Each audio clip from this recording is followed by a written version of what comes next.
Évangile selon Matthieu, chapitre 18, versets 21 à 35. Lecture.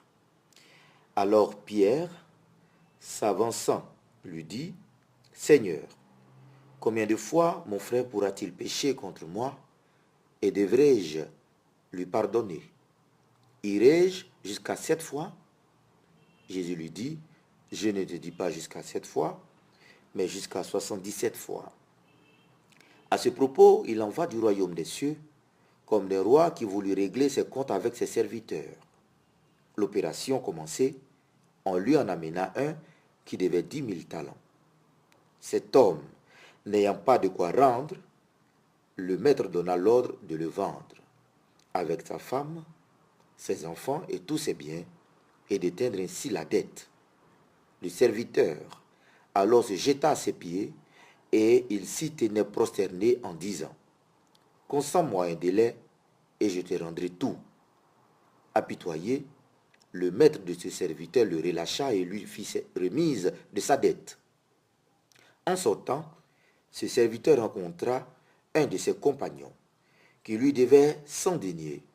Il le prit à la gorge et le serrait à l'étrangler, en lui disant, « Rends tout ce que tu dois. » Son compagnon alors se jeta à ses pieds, et il le suppliait en disant, « Consens-moi un délai, et je te rendrai. » Mais l'autre n'y consentit pas. Au contraire, il s'en alla le faire jeter en prison, en attendant qu'il lui remboursait son dû.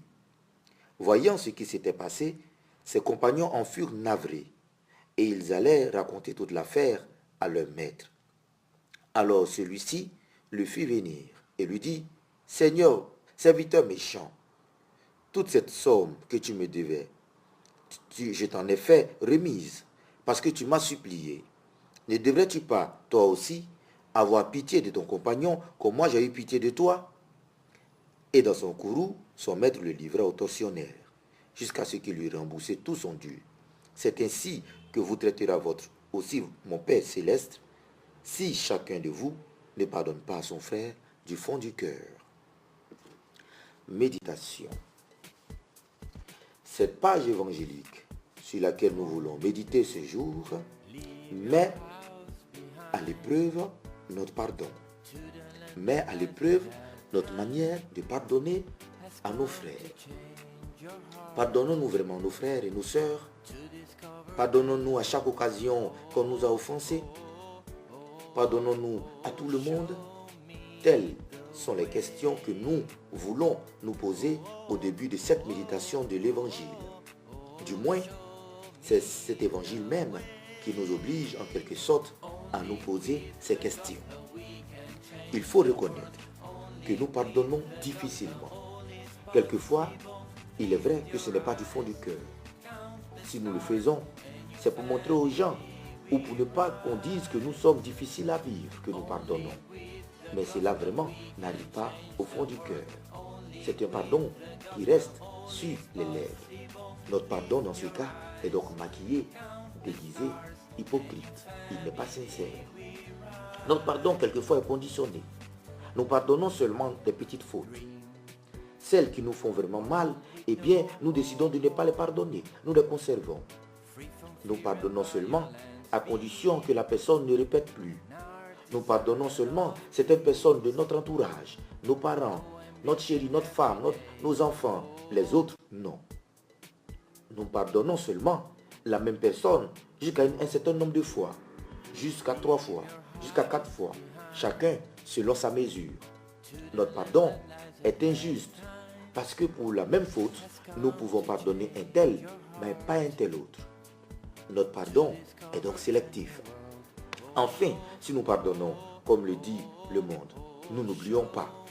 En réalité, qu'est-ce qui est plus facile de faire? Pardonner ou oublier? Pardonner ou oublier? Il est plus facile d'oublier. Mais nous décidons de pardonner et de ne pas oublier.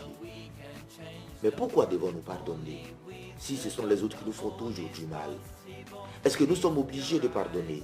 C'est notre droit de pardonner ou de ne pas le faire. En tant que chrétiens, nous devons savoir que le pardon de Dieu pour nous dépend de notre pardon envers nos frères. Si nous ne pardonnons pas, lui non plus le fera. Si notre pardon est sélectif, limité, mais pour lui également, sera limité et sélectif. Si notre pardon n'est pas sincère, eh bien le Seigneur ne nous pardonnera pas.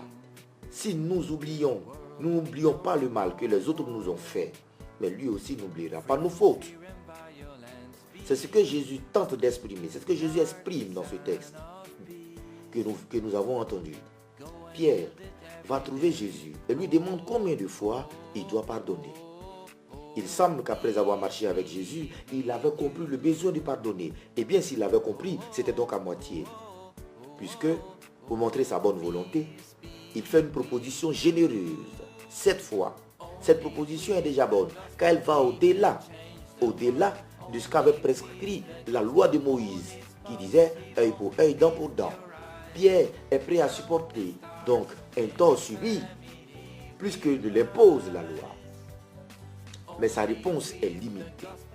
Il est vrai que le chiffre 7 symbolise la plénitude, l'idée de ce qui est complet.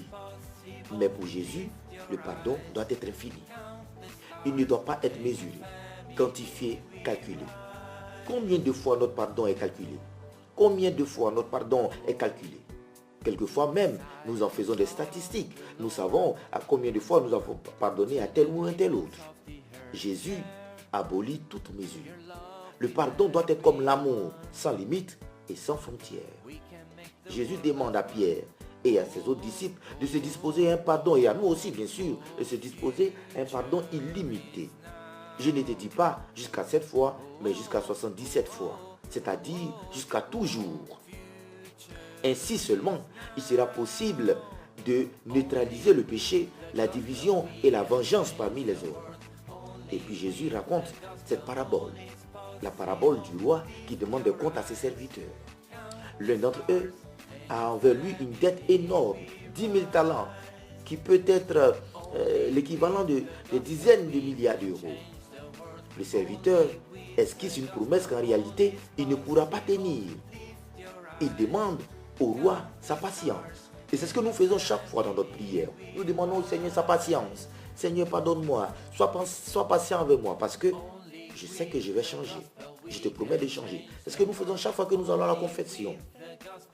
Avec une générosité hors du commun, le roi efface entièrement sa dette. Il lui avait demandé seulement un temps pour pouvoir payer, mais ce roi, très généreux, efface totalement sa dette.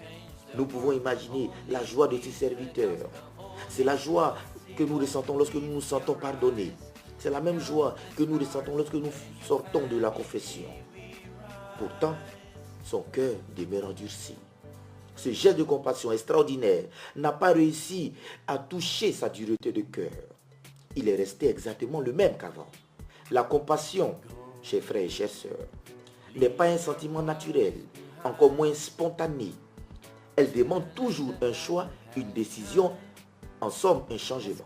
Si le Seigneur nous pardonne, c'est parce qu'il considère que son pardon, sa miséricorde nous servent de leçon dans nos rapports avec les autres.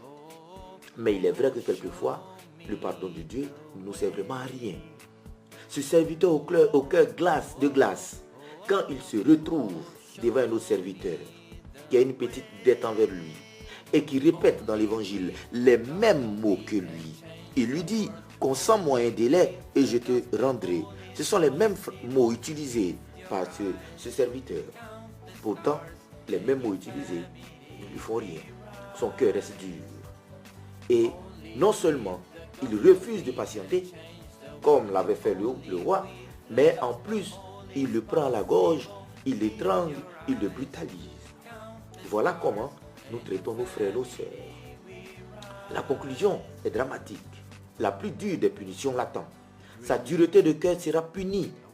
À l'aide de cette parabole, Jésus veut nous rappeler notre condition de débiteur devant le Seigneur. Et il nous invite à remercier le Seigneur de sa grande miséricorde qui pardonne tout. Soyons attentifs à ce que nous faisons et cherchons à imiter la miséricorde de Dieu. Car il est vrai que nous sommes prêts à nous excuser pour nous-mêmes nos propres fautes, mais nous sommes durs devant les manquements des autres. C'est pourquoi dans la prière de notre Père, Jésus nous fait dire « Pardonne-nous nos offenses comme nous pardonnons aussi à ceux qui nous ont offensés ». s'il y a bien une chose à laquelle Dieu imite l'homme, c'est bien son pardon. S'il y a une chose que Dieu imite chez l'homme, c'est son pardon.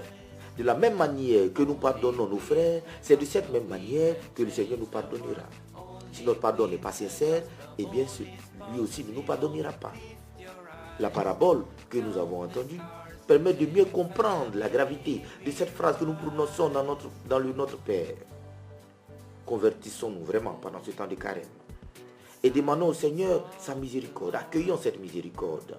Apprenons du Seigneur à toujours pardonner le mal qu'on nous fait, car c'est seulement en faisant cela que nous bénéficierons nous aussi de son pardon. Son pardon sans lequel personne ne peut accéder au royaume céleste. Prions donc le Seigneur. Nous qui n'arrivons pas à pardonner le mal que les autres nous font, nous qui pardonnons à moitié, nous qui calculons, nous qui pardonnons mais n'oublions pas et rappelons cela sans cesse, que le Seigneur nous aide vraiment à pardonner, à oublier, qu'il nous aide à pardonner, parce que c'est seulement en pardonnant l'autre que nous sommes heureux envers nous-mêmes. En nous réconciliant avec l'autre, nous nous réconcilions avec nous-mêmes et avec le Seigneur. Que le Seigneur nous y aide. Amen.